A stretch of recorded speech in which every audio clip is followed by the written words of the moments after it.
Que tranza pandilla, somos la MA, la mente alerta, fomentando el rap conciencia. Hardcore Melissa aquí en la casa, dándole pura conciencia. Cáiganle al CEDIS de Morena Cultura este 3 de agosto, hermanos. Vamos a estar rifando, les vamos a dar un poquito de la probada de lo que se van a llevar. ¡Yeah! A partir de las 10 de la mañana, banda, cáiganle, estaremos ahí, los grafitis, muchas cosas más, bandita. Algo de hip hop y muchas cosas de la cultura.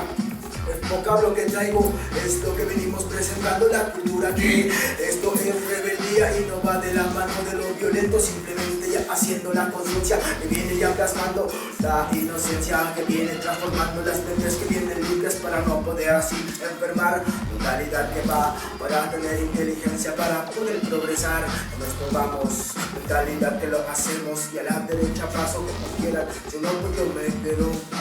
Wow. Venimos fomentando la cultura para que vean el objetivo, esto no es basura, fomentamos algo bueno porque queremos ir al hoyo contentos y vamos plenos, un mejor lugar es lo que buscamos, un mejor mañana es por lo que nos esforzaremos y siempre lucharemos.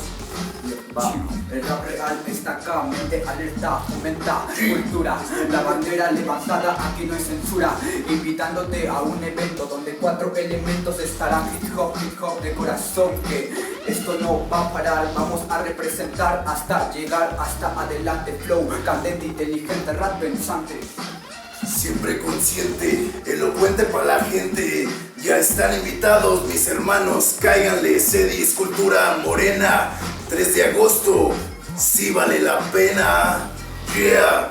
Mente alerta, familia, Tlaxcala, cultura, la LMC, la cultura de la violencia. Ayuden los controles, hermano.